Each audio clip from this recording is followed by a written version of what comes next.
Good evening. I'd like to begin our April meeting with the pledge to the flag, please. Pledge allegiance To the flag of the United States of America and to the republic for which it stands, one nation, under God, indivisible, with liberty and justice for all.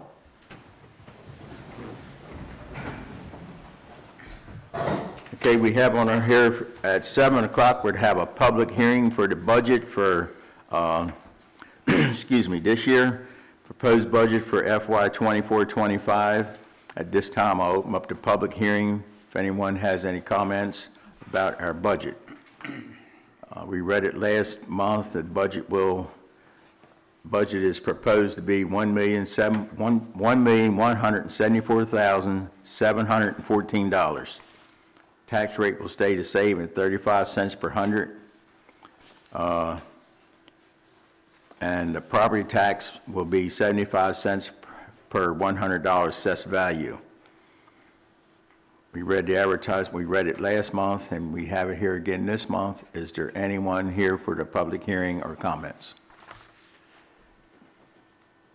Once. Is anyone here for public hearing or comments? Anyone here for public hearing or comments? 3 times. Hearing none, we're going to close the public hearing and go right into our regular council meeting. Okay, this time we'll go into our council meeting. We'll open the meeting with approval of the minutes from last month and the meetings that we had. I'll make a motion that we approve the March operating statements, March 25th, 2024 council meeting minutes, and Quantum's financial statement for March 2024. We have a motion. Second. And a second. Any questions? Hearing none, all those in favor, aye? Aye. Noes? Motion's carried. Okay, on the mayor's report, I have a lot going on. I give all those meetings to Dawn, but I guess you see right out front here, we have some signs here that was delivered today for the Veterans celebration that they're having at the county on May the 4th. I had a phone call the other week, and the lady asked if we had any place around town for some signs. I told her to leave me 10 or 12 signs, and we'd get them distributed around. If you've never been there, it's a very nice event. They started having, I guess this will be the third year. So it's we'll have these signs around town. It's a very, very nice event to honor our veterans. So if you have time, the time and everything's on there, you should try to go to that and show our support for the veterans. Last week on Wednesday night, April the 17th, us mayors had a meeting. All 8 of us were there. We had a meeting with David Smith, which is one of the new owners of the Carroll County Times. I think we had a very successful meeting. He says that he's like to get back to having Carroll County Times being a Carroll County paper. We have Carroll County News, try to get a hold of them. He says it's going to take some time to get activated, but they want to start putting events and stuff back in there and covering our towns and our communities again. It's not going to happen overnight because they're short on reporters. Anybody that's good at writing and don't mind a little criticism, because he says anything that you send in, they're going to have their people look at it and they're going to cut it apart, clean it up, whatever, and try to put it in paper. He says they're looking for proper grammar, right pronunciation, T's crossed and I's dotted and commas where they're supposed to be. So they will be very critical on the information that you send them. But they are going to try to start going around.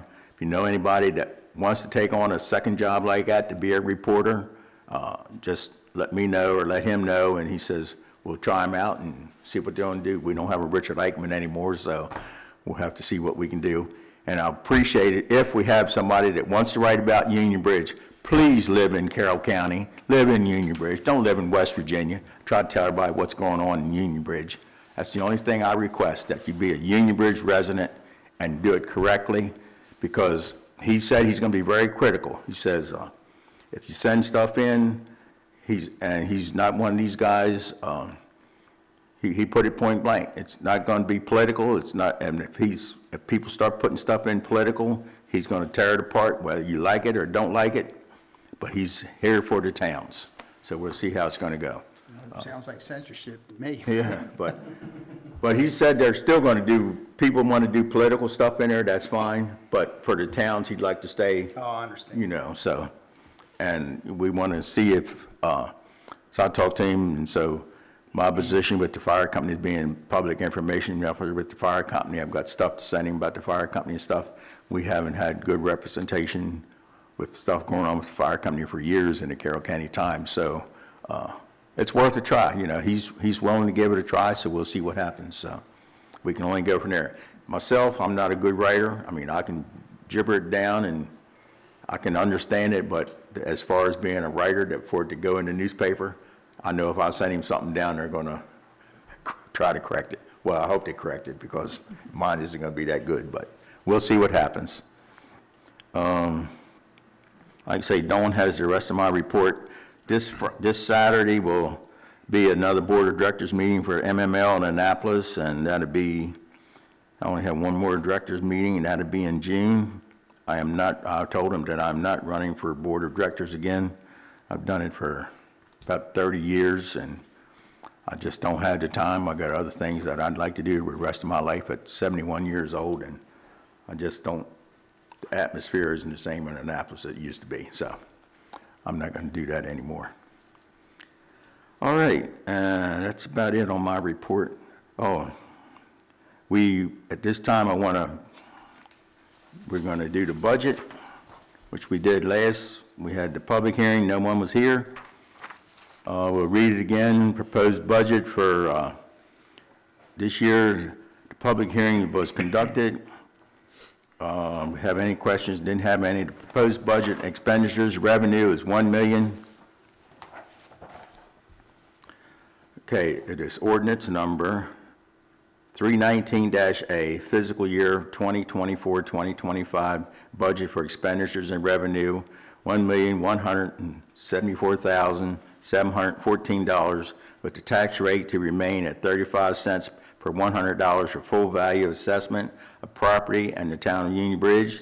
The town property tax and rate will remain at 75 cents per $100 excess value. So at this time, we'd like to have a motion to either accept or whatever with our budget. I'll make a motion that we accept budget ordinance number 319-A, fiscal year 2024 to 2025, budget for expenditures and revenues of $1,174,714, with the town tax rate to remain at 35 cents per $100 of full value assessment of property in the town of Union Bridge. The town personal property tax rate will remain at 75 cents per $100 of assessed value.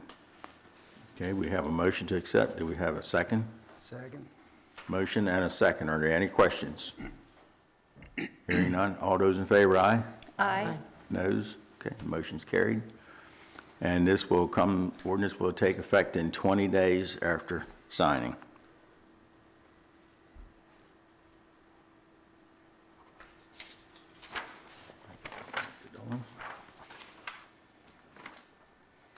All right, now we're down to our attorney, Mandy. Thank you, Mr. Mayor. Yes, ma'am. There has been quite a few updates since the last time I was here back in March on the PFAS litigation. On April 1st, the court approved the 3M settlement. From that date, there is a 30-day appeal period. At this time, as of last Friday, there had been no appeals on that. So we're coming up on the 30 days. There was an appeal on the DuPont settlement. However, that has since been withdrawn.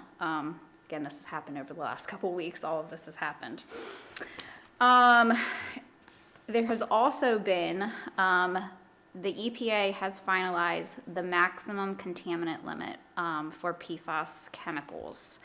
And it sets it at 4 parts per trillion for each contaminant. So they are going to start monitoring levels of these chemicals by 2027, and then by 2029, if systems are not implemented to reduce this, they will start fining municipalities for this. That's PFOS and PFOA. Correct. Now, are they still gonna, they were looking at, what was it, 4 others. I think they had a formula for them. Is They that- do, yep. That's still there? Yep, Okay. they have that in here, and then they also noted that 1 and 4 dioxin contamination is going to be becoming a bigger issue in the future, which I'm not 100% sure that. I don't know if you have any information as to that. So they just, I think they wanted to let the municipalities know that this is going to potentially become something that could become an issue in the future. So again, we're moving forward. There was another settlement with some other defendants in this as well for $750 million, which again is going to be put all into that, the total when they start portioning out per the municipalities. So right now we have 3 major settlements. There's still a few more that they're working towards, but the more that the court keeps approving these and there aren't appeals, the closer we're gonna get to actually knowing how much the town will receive for remediation methods to help us with that, since they are gonna start fining the municipalities. So that's the update on that.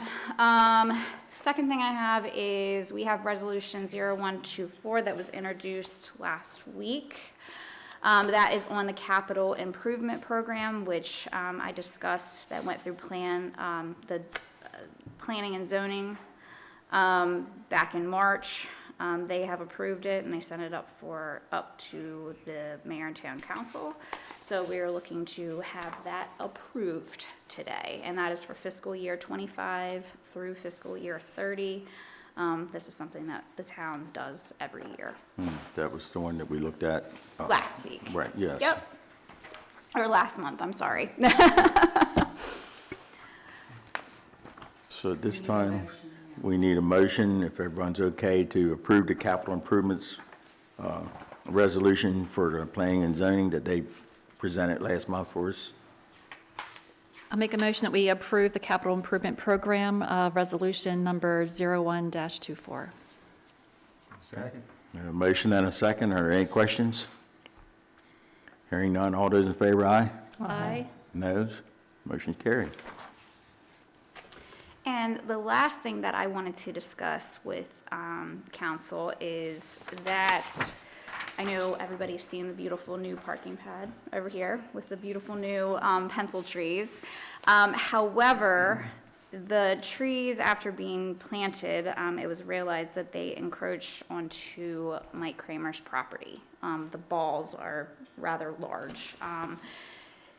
Apparently, Mr. Kramer is okay with the trees being planted there, but he wants something from the town stating that the town will be responsible for taking care of the trees. I spoke to Dawn about this. There's a very simple way that we can do this with an agreement between the town and the property owner. However, you have to understand that with that agreement, it would end upon the sale of that property. So therefore, the new owner could come in and cut them down potentially. And then there's the legal way to go about it and make sure that it runs with the land, and that would be creating essentially an easement for the trees. And that would be recorded with land records. There is a survey already to do that, and that would, force, title companies to look into that, and that would again run with the land for those trees. So there's the simple way and there's the little bit more aggressive way to go about it. Either way works, but you have to understand that the new property owner, if it's ever sold, can come out and cut it, and the town has no recourse. How big will these trees get? They're holly pencil trees. And they get about, when you start off like this, well, you know what they look like over there. Yeah. And they get about 6 foot, 7 foot tall, and they're pencil trees. They're straight up. And they have a leaf on them like a boxwood. That's what they look like. I have some at the house. I like them, they look real nice. They don't take up any space. When you're full grown, you make an area of maybe 15 inches out, some that would be a little further on the ground, so. Then let's do it the easy way. That's what I was thinking, do it the easy way, and then if somebody buys it and they cut them down, they cut them down, but it's, why go through all that extra expense, you know? Exactly. Yeah. Okay, well, I will get that prepared. And that is all I have for today. All right, thank you. Not that I'm cheap-wad or anything, but it's just a simple way of doing it. Okay, Kevin, you're up.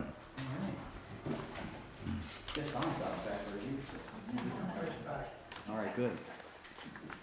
All right, rather long report today, just because I missed some things last month I wanted to share with you guys. Not reportable wise, but just some community things going on. Between March 25th and April 22nd, 24, the Carroll County Sheriff's Office responded to 53 calls for service within the town of Union Bridge. Out of those calls for service, 6 were found to be reportable. On 3/27/24 at 9:24 a.m., a traffic stop was conducted on West Locust Street at Wareheim Alley. The driver of the vehicle was found to be driving without a license and must appear citations were issued. On 3/28/24 at 9 p.m., a civil matter was reported in the area of North Main Street. Tenants were complaining about their noises from the landlord, and the landlord was working on construction that was occurring for required improvements to the building.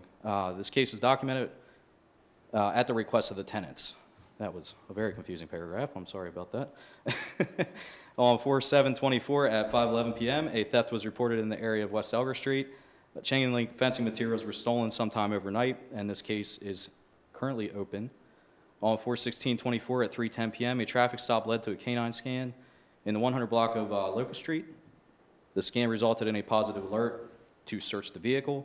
The rest of the investigation was handled by the Drug Task Force. On 4/17/24 at 9:44 a.m., a theft was reported on West Elger Street. 3 push mowers, 2 air conditioners, a refrigerator were stolen from a property overnight. This was believed to be related to the previous case on West Elger Street. A suspect vehicle was identified. Currently, this case is awaiting further investigation for formal charges to be completed. And then again, on 4/17/24 at 10:17 a.m., a theft was reported in the 100 block of North Main Street. Same MO as the previous case I just mentioned. Push mowers were stolen overnight. Access was gained by cutting open a chain link fence and stealing the mowers from the rear lot. So now the suspect has 4th-degree burglary, if we can find out who he is. The case is open as well. On other notes, in April, I revisited the discussion for the Westminster Rescue Mission and United Way for distributing groceries and toiletries in Union Bridge monthly. I'm sorry Ellen isn't here tonight because this is like her baby here too. The service offers more than a food pantry. They also provide healthy proteins and produce amongst other perishable items to their events. They are aiming to secure a place on the 3rd Wednesday of every month. The first scheduled day that they're planning to really start this project is June 19th at 3 p.m. It is a 3rd Wednesday in June. The community center seems to be the most ideal location with the discussions between the members on that committee that I've been a part of at least. All that we would need to do is secure the space for that event on the 3rd Wednesday of every month. And from what I believe, they don't even need inside space. They are just looking for the area Parking so lot. they can provide. They'll bring their trucks and everything, and they'll just hand out the items, and the people will be on their way. So I think it would be something that would be very beneficial to the area, especially with the Lutheran Church and the, you know, that's our biggest pantry in the area, and they may be closing soon. So I know they're trying to continue the pantry, but we don't want to run out of that resource. Awareness. For the month of March, the Carroll County Sheriff's Office and neighboring agencies responded to 182 check welfare calls, 39 emergency petitions, and 31 suicide threats. I say this not to be down on people or anything. Mental health is definitely a big focus of mine, and I feel like it's a big issue right now. So I wanted to, you know, share with everybody the crisis helpline, which is 410-952-9552, and Carroll County Mobile Crisis Team is open 7 days a week, 9 to 12, and then also 988 if you need immediate emotional support. Sorry.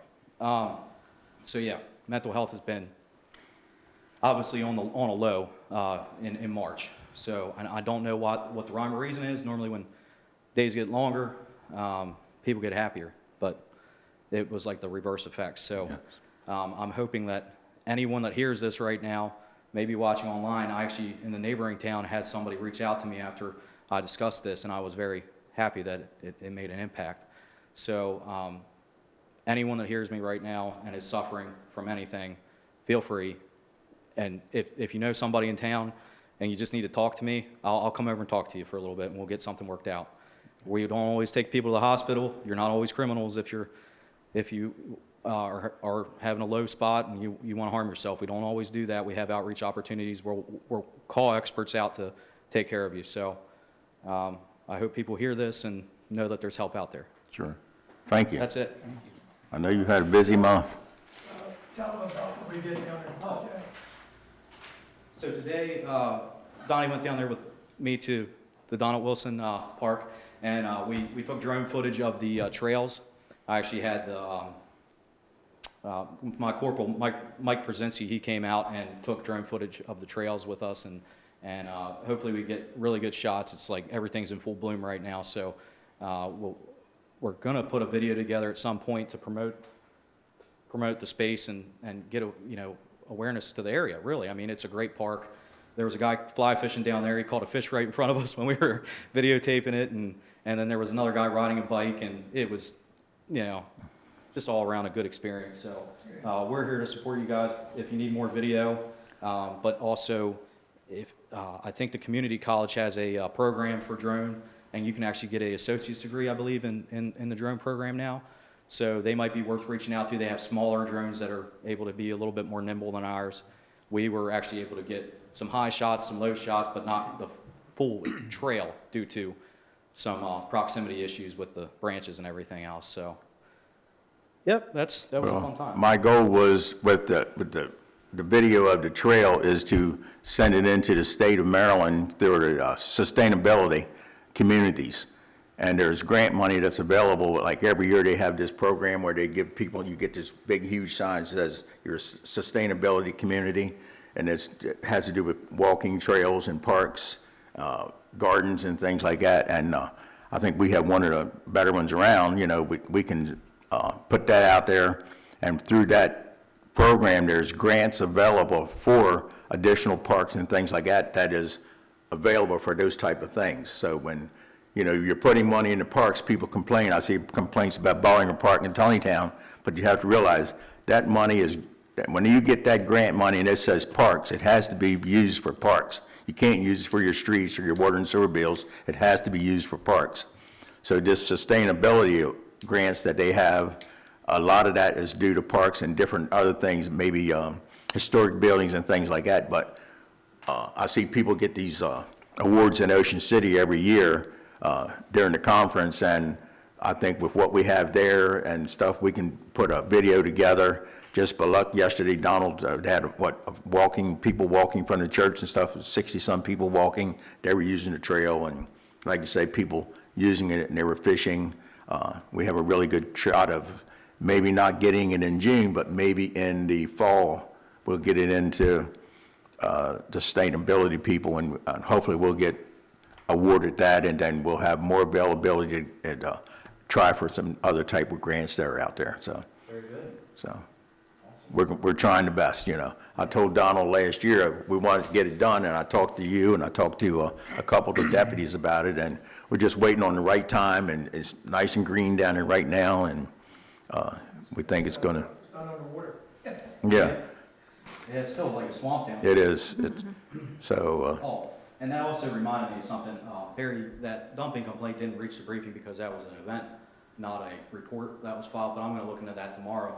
Also want to remind everybody to keep the area clean. That's actually down by the park where somebody dumped a load of trash. And Right. now I'm behind that building there, and now I'm going to be following up to that. And I want everybody to hear, if you get caught doing that, you're going to get charged. So Yeah. there's no excuse. We just need people to, when you're around town, you see things, report it. If you don't, maybe you don't have to report it at the time. Everybody's got a cell phone, everybody got a camera, take pictures of vehicles that are doing strange things. You see them riding around circles, just take a picture of the vehicle where we get a tag number. You see people dumping, you see people doing odd things around town. I mean, I have a little tab in my book, and I've done it for years. I write down tag numbers and where I see them at, and, you know, ride around town enough, you know where you see vehicles that belong, and you see a strange vehicle, and somebody might get a new car or something, or somebody might have a visitor, you know, but still got the tag number. You never know, but it might come in handy whenever you might need it, so I think, you know, we've got some videos and stuff, you know, and everybody has these doorbell cameras now and cameras on their house, so if they see anything on their cameras, be sure to let, you know, the police or somebody know that something's suspicious. Absolutely. Thank you. Thank you. Okay. Public comments and concerns. Talk about for the Church of Brotherhood, it's the crop walk. We've had it for several years, and actually we had 68 people come down yesterday. So, Laura, I've got some pictures of that, so I'll send them to you. Okay, And it's, put 'em on the pretty good, website. you know, on the Facebook worked page. out real well. We can put it on the town's site, yeah. We're gonna put it on the town site also. Did anybody notice there's no tree out here on the entranceway coming in? Anybody notice that? Yes, Where? On the way? front door. I didn't come that way. Oh, yeah, I didn't, okay. I come in over here. All right, yeah, everybody coming.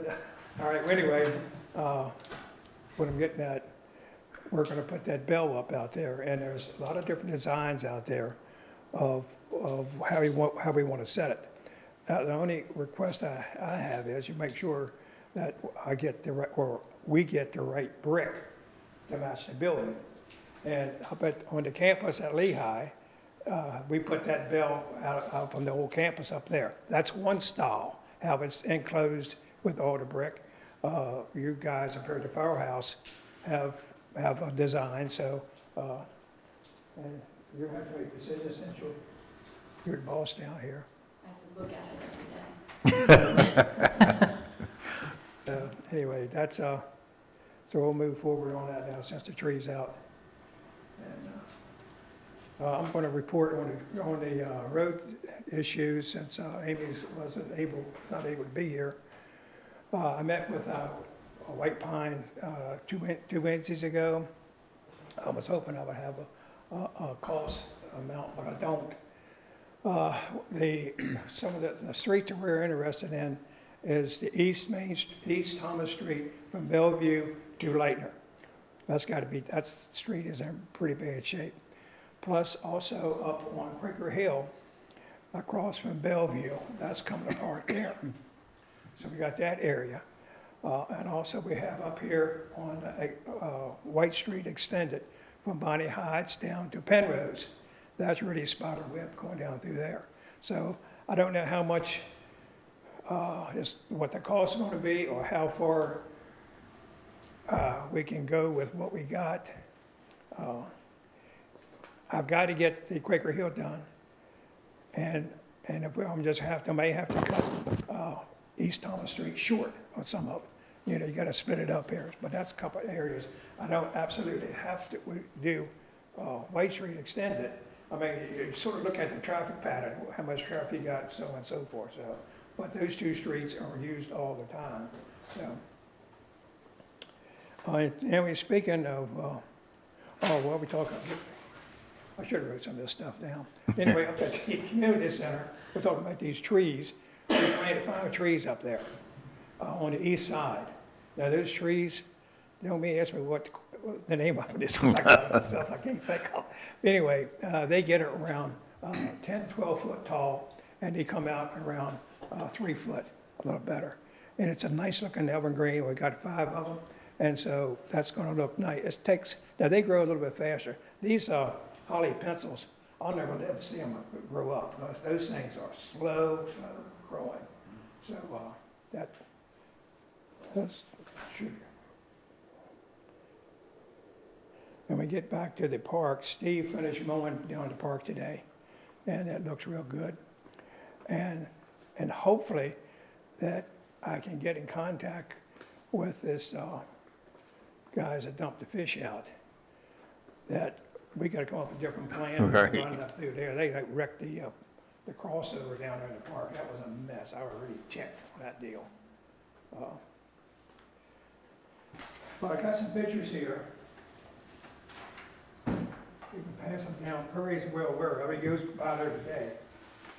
But this is North Main Street, or North Union Bridge Road. Now, we have put a lot of money in that road in the last few years, like over $80,000. And it's, and it goes from Main to 75. It's 6/10 of a road, 6/10 of a mile. Had worked with Rob Shaw. He guaranteed we're gonna have the county take it over. That didn't work, it didn't happen. I met with some of the others, it didn't happen. So, bottom line is, I don't know how we're gonna stop traffic.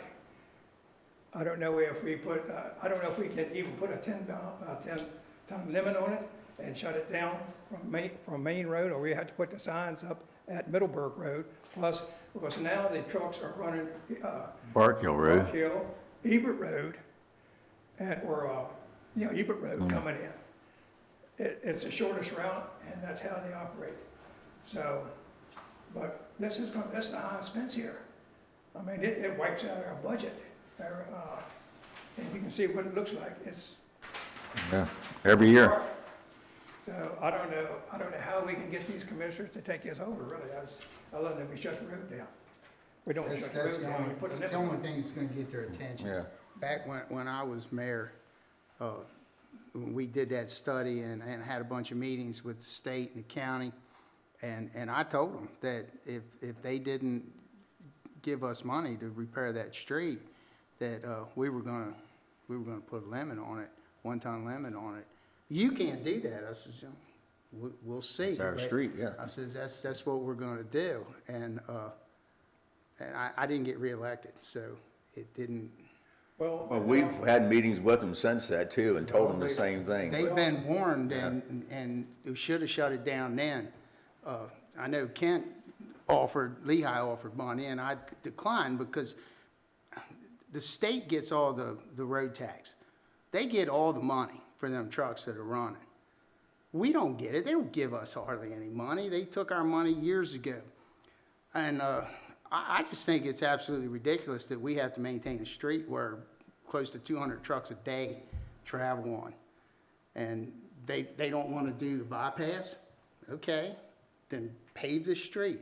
Don't make a town of 1,000 people do that. And I was prepared to, I told them this is going to happen. Well, Rawls Shaw thought he was gonna swing it. He said, I guarantee you, I'll get the county to take over, but he didn't. You know. So I don't, it's just, Well, county don't want it. They don't want that expense. right. But the Yeah, state, but it bankrupts us every time, it wipes our budget out. Sure it On the does. other streets when we try to deal with this. You know, we've got water lines there, sewer line on one side and water on the other. And it's, and when, out here in front of where Kelvin Hoy lived, that's falling apart there. See, we got some holes already opened up. And when, on the other side, when last year, or year before, I put double the width of blacktop in there, the depth, because of, and it's always sinking down. It's gonna always do that, it's always, so. Anyway, any questions? I will make a special point to go to a commissioners' meeting, and I'll get those pictures from you. We'll get the, our data that we have on the amount of trucks on that road. They've been up, and they know, I mean, even Joe knows the amount of traffic. He's been over and seen it. I've had him over here look at it, and the other commissioners know, and we're just gonna have to, we're gonna go to them again and request money to do the road, and we're gonna give them a deadline, and when they're either gonna maintain the road or we're gonna shut it down. When we did that study before, well, we got more trucks running now. Oh, yes, a lot more trucks. I mean, there's 300 and some trucks come out of Lehigh, not on that road, but there's every day. Yes. So, And that's counting the cement trucks plus the dump trucks and the material that's coming in the plant and material that's going out. So we can put our counter up there, we can count them, I mean, and, you know, I've asked the commissioners before, I said, just sit up there like we did to count. You know, Lehigh had a guy sit there that was on, light duty that sat there and counted every truck and marked them down for days at a time, rather than just having a traffic counter there. And, you know, I've told them, I says, you know, we're kind of unique because we're the only town that has those amount of trucks coming in from a county road and a state road that's coming in on a town street. We're the only town in the whole Carroll County that does that. The rest of them have a state road or a county road. And, you know, look at Westminster's Route 27 in Tonytown, it's 194 and 140. You know, we're the only town, Manchester, Hampstead, you know, Hampstead, when they got done the bypass over here, Hampstead took over Main Street. Now that's theirs, you know, but I don't want to take over Main Street, you know, because of the amount of trucks, but that 0.6 of a mile that we have up there is town street, so. I will get information from counts and stuff from Lehigh, and I will go to a open session commissioner meeting when it's open to the public, and everybody else will see it on their site. Good deal. Okay. Guess we'll start with committee reports. Sherry? Well, I don't have anything out of the ordinary. I did report last week, there's a light out right across from Esquire Liquors on West Broadway, and it might be fixed. I haven't been through at night to see, but that's been reported. So other than that, I don't have anything. Yeah, with all the wind and stuff, I don't know if you've gotten to it, with all the trees, limbs and stuff been going down over wires here lately. Okay, Brett? I don't have anything else to Okay. add. Okay. Laura? On March 27th, I drafted a letter to a town resident regarding some porches and a work vehicle. On April 4th, I requested a donation from Lehigh for National Night Out. On April 11th, I attended the CCRC meeting. On April 19th, I received a phone call from a landlord whose tenant had been previously deemed a nuisance, and she inquired if additional police calls had been made for that address. I gave her the information, referred her to Master Deputy McGinnis for details.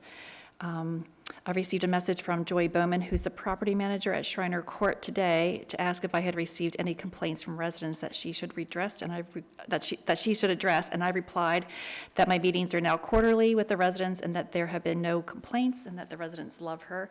And I forgot to write it down, but at some point I talked to Kevin about people who are tipping over the porta pots up at the community center, and I was in contact with Ellen about that as well. And that's all I have. Okay. Well, Kurt, got one other thing I want to tell you guys. We put a deposit down on our skid loader that we have been waiting for a long time. I'm really excited about it. I'm just waiting for it to come in. So it's a nice one, it really is. So we have a more bush hog for the front of it. And so it's a piece of equipment we've been wanting for a long time. So Mike, we don't want to put on, Mike worked on it. He did a good job. Worked hard to try to get that. Yes. I do a good job down there, mowing down there. Is it track? Yeah, track, yeah. What kind is it? Kubota. Okay. And I'd just like to thank Kevin for all he's been doing, and it's, with the situation that we have with the sheriff's department, he gets a lot of extra duties. I mean, it's like all the other duties, you might, just take a minute and explain some of the other duties that you're involved with, other than just New Windsor and Tonytown, or Union Bridge.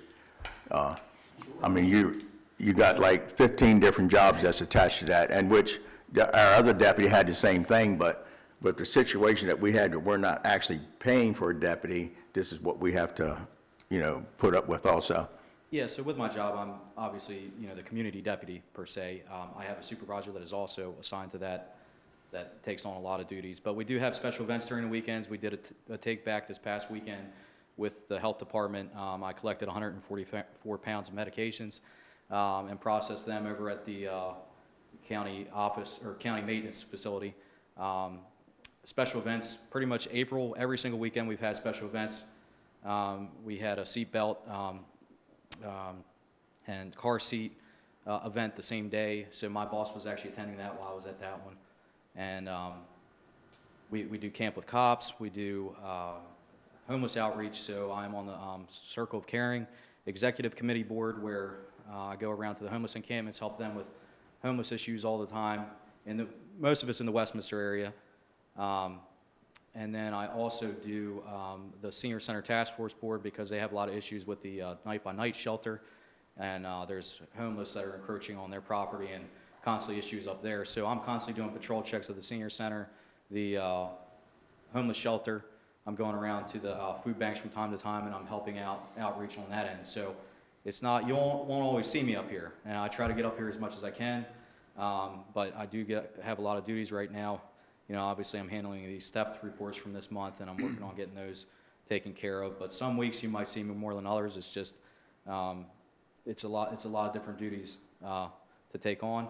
I do enjoy it, but it's never a dull moment for sure. If you're not busy doing something, there's a problem, because there's something to be done. So. Well, there's a lot of other deputies coming in and out of town. We have one that lives here on, up here, I guess he still lives up at Carroll's place right now. And then we'll soon have another deputy that will have a car in another couple of months, I guess, Yeah. that lives in town. Pretty well. Yeah, my nephew. But, or how many encampments do they have, homeless encampments there in the county right now? I know there's probably 5 or 6 in the Westminster area. At least. I have to honestly look to give you an actual number. There's encampments down in Sykesville. There's encampments all over Westminster. Yeah. The main one that we're dealing with is there's one behind the health department where they're constantly leaving the shelter, and these are it's like recidivism. Like, you know, they're constantly falling back into the same encampment that they were before. So it's just continuous outreach, trying to get them the right resources, and we're working with the health department and HSP to try to facilitate them and help them out as much as we can. Also, there's down behind the Goodwill, they call it the Downhill. That's a big encampment in Westminster. And behind the Moose Lodge has now been a discovery. There's a large parking lot behind there, and they are constantly moving into there and moving out. And with that, you have issues such as substance abuse, drug issues, you know, mental health crisis. I believe 70% of the population was either physically disabled or mentally disabled in some type of way. There was some type of disability there that is preventing them from basically, you know, getting back on their feet. But we have On Our Own. It's a place in Westminster. It's peer support. That's a good area for them to start and get themselves back on the right track if there's a substance issue. We have tremendous workers over at HSP and the health department to help them and be the case managers for them and get them back to working again. It's just, it's a continuous effort. It's never going to stop. And right now, everybody knows how the world is and the economy is. Yes. It's more so overwhelmed than it was before. They're overwhelmed. We're overwhelmed. It's just trying to make it work. And, you know, we work as a team the best we can, and go to bed every night sleeping knowing that we did the best we could. So just continuing to Well, I know go at it. it's some of the situations we had around town, you know, getting some of the people just there, like you said before, with the prevention of suicides and things like that, the mental illness. So it's been a great help. So. And that's near and dear to me. I think we all can relate to that. We've all had family members or somebody involved with that, and personally, everybody goes through something. And so I'm a crisis intervention team trained officer. They have several at the sheriff's office now. They're trying to get us all to be crisis intervention team trained, but it's more near and dear to me because I work with the health department more directly on a regular basis, and I just from my experience through family members and helping people out where I can. And unfortunately, I was on 2 different suicidal calls that I personally handled in the month of March. So it's something that I really care about, and I want people in the community to know that we're not always there to, you know, be the bad guys. We're there to relate to people and help them out and work them through situations. And that's, you know, what a community deputy does.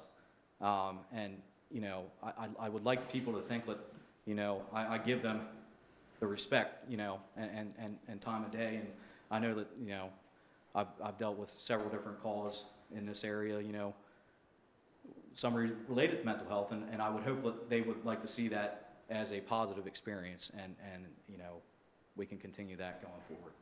Okay, thank you. Yep.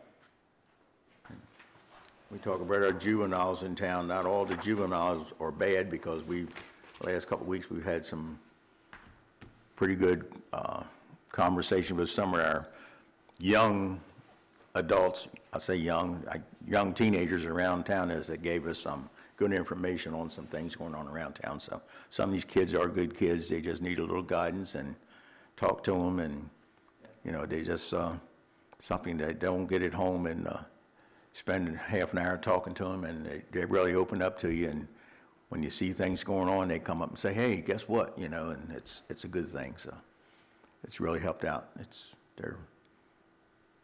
So we see them running around town. They're sometime on bicycles. They can be a pain. We stop and tell them they're riding in the middle of the street and stuff like that. And next day they're coming up and saying, so-and-so, we saw this. So it's a good thing. So we got some good kids in town. All right. We don't have anything else. Our next work session, it will be, we have on here May the 13th. And then due to Carnival, we move our meeting up to May the 20th. So we may not have a work session, depends on what our schedule looks like for that month. But that's what our schedule is for right now. So we don't have anything else. We're in line for adjournment. I'll make a motion, we adjourn the meeting. Second. Motion and a second. Any questions? Hearing none, all those in favor, ayes. Aye. Noes, motion's carried. Thank you very much, and we'll see you next month.